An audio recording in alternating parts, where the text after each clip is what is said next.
বল। ওদের সাথে আমরা দুইজন ছিলাম, আর কেউ ছিল না।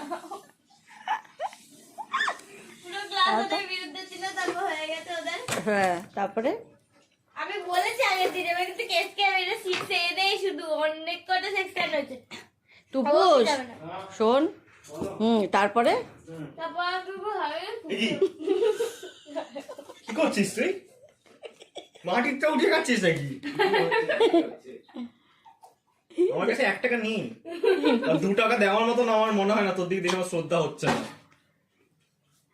কেউ বলবে তুই বড় হয়েছিস? বন্ধ করো না। এটা নিচে ঢুকেছে, এটা নিচে ঢুকেছে। তারপরে কি? তারপর আর কিছু হয়নি, তারপর আর কিছু ছুটি হয়ে গেছে। হ্যাঁ, কি হয়েছে? ছুটি হয়ে গেছে, আবার চলে যাইছো। মানে ভূগোল ক্লাসে কি হয়েছে? আরে ভূগোল ক্লাস হয়েছে, এবার ওরা অনেক কথা ওদের পুরো গ্যাং রয়েছে। এবার ওদের গ্যাংয়ে আগের বার আমি কেস খেয়েছি, আমি বেরিয়ে গেছে। আর আমি নেই, আগে আবার কেস খেয়ে যাবো। তারপর জামার উপরে পাওয়ারটাকে রেখেছে। ওর বাবার জন্য দিয়েছিল, নিজে খেয়ে নিল দুটোই। আচ্ছা, তারপরে বল। এই জামাটার মধ্যে কে গেল? হ্যাঁ, তারপরে যাওয়াটা আজকে দিয়ে যাচ্ছি অনেক টাইম দিয়ে। তারপরে কি হলো? তার দিয়ে ঢুকেছে ওটাকে। হ্যাঁ, তারপরে বলবি তো? হবে রে। তারপর বল বল কি হলো, আমিও শুনি। তারপর এসছে, ওরা 42 মিনিট ধরে বাথরুমে পড়লো, পুরো রেড লাইনে। খেলো, জল খেলো, গল্প করলো, তারপর ঢুকেছে। কারা? তোর বন্ধুরা হ্যাঁ বাথরুমে পড়লো? হ্যাঁ, পড়াশোনা করে বাথরুমে।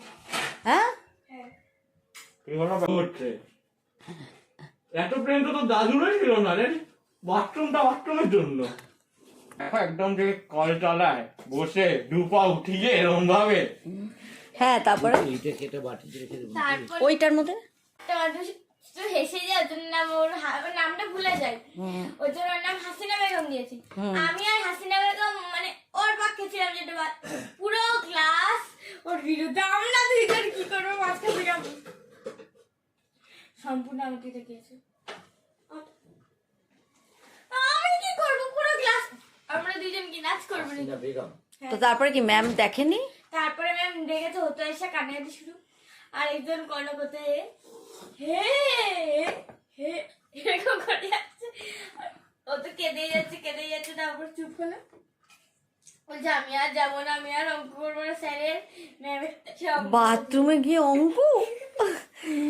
এই পড়াশোনায় এইরকম একটা স্টুডেন্ট রাখবো কোথায়? তারপরে কান্নাকাটি করলো। হ্যাঁ, কিন্তু এটা আমাদের 7 এর বাথরুমটা একদম স্টাফ রুমের সামনে তো, আর ওই সাইড থেকে ম্যাম যায়, ওই সাইডে সিঁড়ি দিয়ে যায়।